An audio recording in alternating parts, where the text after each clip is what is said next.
एक ऐसा इंसान जो एक बारी में 100 रोटियां खा जाता है। क्या आपके मरने के बाद आपकी उंगली से आपका फोन खोलकर आपके सारे सीक्रेट्स एक्सपोज हो सकते हैं? और केचुओं की वजह से एक ट्रेन एक्सीडेंट कैसे हो गया? अगले 5 मिनट में आपको इन सवालों के जवाब और ऐसे शॉकिंग फैक्ट्स जानने को मिलेंगे, तो देखते रहिए वीडियो लास्ट तक। फैक्ट नंबर 12 मिलिए पाकिस्तान के सरगोड़ा में रहने वाले अनवर से। अनवर पाकिस्तान में मजदूरी करके पैसे कमाते हैं और उन पैसों से जब वो एक बार खाने के लिए बैठते हैं तो कम से कम 100 रोटियां खाते हैं। जब भी वो होटल में खाना खाने के लिए बैठते हैं तो होटल के बाहर बहुत सारी भीड़ जमा हो जाती है उन्हें खाते हुए देखने के लिए। होटल वालों का बोलना है कि हम बनाते बनाते थक जाते हैं, लेकिन ये खाते खाते नहीं थकता यार। अनवर को जिस दिन मजदूरी मिलती है उस दिन तो वो 100 रोटी खा लेते हैं, लेकिन जिस दिन मजदूरी नहीं मिल पाती उस दिन उन्हें 30-40 रोटी से ही अपना काम चलाना पड़ता है। जिसके बाद अनवर पाकिस्तान की सरकार से ये अपील करते हैं कि उन्हें सरकार खाने के लिए एक्स्ट्रा पैसे दे। फैक्ट नंबर 11 बहुत सारे लोगों को ये डर रहता है कि उनके मरने के बाद उनके फिंगरप्रिंट की मदद से उनका फोन खोल लिया जाएगा और उन्होंने जो सारे कुकर्म किए हैं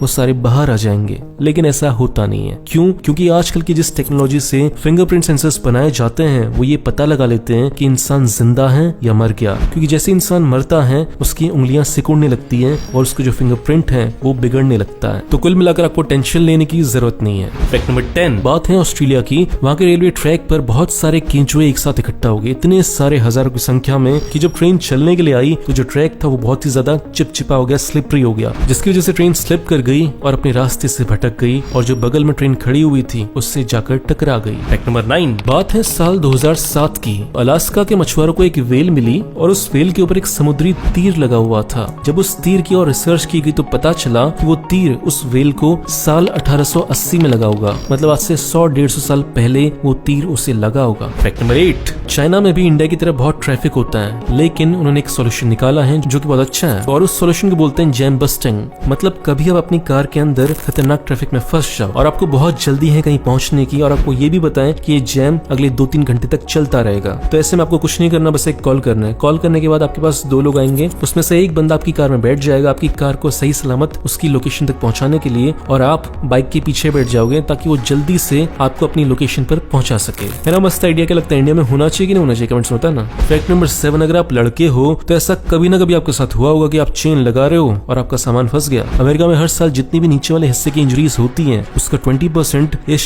चेन की वजह से होता है। साल 2002 से लेकर 2010 तक अमेरिका में 17,000 से भी ज्यादा बंदों को हॉस्पिटल में भाग भाग कर आना पड़ा था केवल इसी चेन वाली प्रॉब्लम की वजह से। फैक्ट नंबर 6 ये किस्सा बहुत इंटरेस्टिंग है। बात है साल 1998 की। एक बंदा था करीमुल हक नाम का। तब अचानक से उनकी मम्मी की तबीयत खराब हो गई और उन्हें जल्दी से हॉस्पिटल ले जाना था, लेकिन एक प्रॉब्लम थी कि कोई भी एम्बुलेंस नहीं आई, जिसकी वजह से उनकी माँ की डेथ हो गई। फिर करीमुल हक ने ये कसम खाई कि आज के बाद ऐसा किसी के साथ नहीं होना चाहिए। फिर उन्होंने जुगाड़ लगाकर अपनी बाइक के साथ अटैच किया एक एम्बुलेंस को, और तब से लेकर आज तक इन 20 सालों में वो हजारों लोगों को इमरजेंसी सिचुएशन में हॉस्पिटल पहुंचा चुके हैं, और इसीलिए आज की तारीख में उन्हें बाइक एम्बुलेंस दादा के नाम से पूरे वेस्ट बंगाल में जाना जाता है। और उनके शानदार काम की वजह से सरकार ने उन्हें पद्मश्री अवार्ड भी दिए हैं। लेकिन सरकार को अभी भी शर्म नहीं आ रही है कि एक इंसान को ये काम करना पड़ रहा है जबकि ये काम सरकार का है। फैक्ट नंबर 5 चाइना में एक बहुत ही अच्छी प्रथा है जिसे बोलते हैं हुआंगलो। इस प्रथा के हिसाब से लड़कियां जिंदगी में केवल एक बार ही बाल कटाती हैं जो वो 18 साल की होती हैं, और उसके बाद वो कभी बाल नहीं कटाती और उनके बाल ऐसे लंबे लंबे होते हैं। ऐसा नहीं कि आजकल की लड़कियों की तरफ बॉयकट रख लिया, फिर पता ही नहीं चला कि ये लड़का है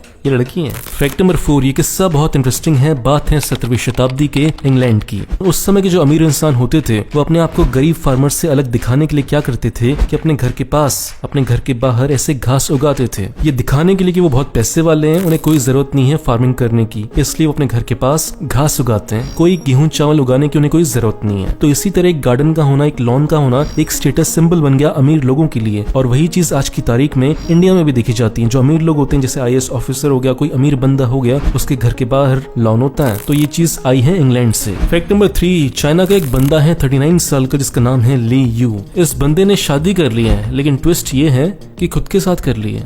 खुद ही का इसने बिलबोर्ड बनाया और उसी से शादी कर ली। बहुत बढ़िया। वो शीला की जवानी में में गाना नहीं है किसी और की मुझको जरूरत क्या, मैं खुद से प्यार निभाऊं, वो इस बंदे का फेवरेट गाना है। फैक्ट नंबर 2, बात है साल 1912 की अंटार्कटिका की। तब ब्रिटेन के 4 ऑफिसर्स गए हुए थे अंटार्कटिका को एक्सप्लोर करने के लिए, लेकिन तभी एक तूफान आ जाता है जिसकी वजह से चारों को टेंट के अंदर रुकना पड़ता है। लेकिन उनमें से एक बंदा जिसका नाम था लॉरेंस ओट्स, उसकी तबियत बहुत ज्यादा खराब हो गई थी, उसे फ्रॉस्ट बाइट हो गया था, जिसकी वजह से बाकी 3 लोगों को इनकी बहुत देखभाल करनी पड़ रही थी। तब लॉरेंस ने एक ऐसा डिसीजन लिया जो बहुत ही खतरनाक था। लॉरेंस ने बहाना बनाया कि मुझे टॉयलेट के लिए बाहर जाना है, और फिर वो टेंट से बहुत दूर चले गए और जानबूझकर उन्होंने सुसाइड कर लिया। उन्होंने ऐसा इसलिए किया क्योंकि उनकी वजह से बाकी 3 लोगों को उनका बहुत ज्यादा ख्याल रखना पड़ रहा था, और इसकी वजह से बहुत सारे रिसोर्सेज उन पर खर्च हो रहे थे, और ऐसा करने की वजह से बाकी 3 लोग की जान भी खतरे में पड़ सकती थी। तो इसलिए लॉरेंस ने अपनी जान दे दी ताकि बाकी 3 लोग जिंदा रहें। फैक्ट नंबर 1, आपने डिज्नी के कार्टून देखे होंगे, मूवीज देखी होगी, उसका पार्क देखा होगा। डिज्नी के जो क्रिएटर थे वॉल्ट डिज्नी, उनके बारे में बहुत ही अच्छा फैक्ट है। आप उनकी फोटोज कहीं पे भी देखोगे तो उनके हाथ हमेशा ऐसे रहते हैं। तो इसके पीछे लॉजिक ये है कि उनकी बहुत सारी फोटोज में वो सिगरेट पी रहे होते थे, लेकिन उन्हें पता था कि बच्चे मुझे देखने वाले हैं फ्यूचर में, तो इसलिए उन्होंने अपनी सारी फोटोज में से सिगरेट को फोटोशॉप करके बाहर निकलवा दिया ताकि बच्चों पर सिगरेट का बुरा असर ना पड़े और वो बड़े होकर कहीं सिगरेट ना पीने लगे। दोस्तों, अगर आप मेरा वीडियो पहली बार देख रहे हो तो इस चैनल को सब्सक्राइब करो, फेसबुक पेज को लाइक करो, आपको ऐसी शानदार वीडियोस रोज मिलते रहेंगे। और इस चैनल को सपोर्ट करना चाहते हो तो 2 काम करो, पहला इसे लाइक करो, दूसरा इस वीडियो को शेयर करो ताकि आपके दोस्तों को पता चल सके कि आप कितने इंटरेस्टिंग वीडियोस देखते हो। मिलते हैं अगले वीडियो में, बाय।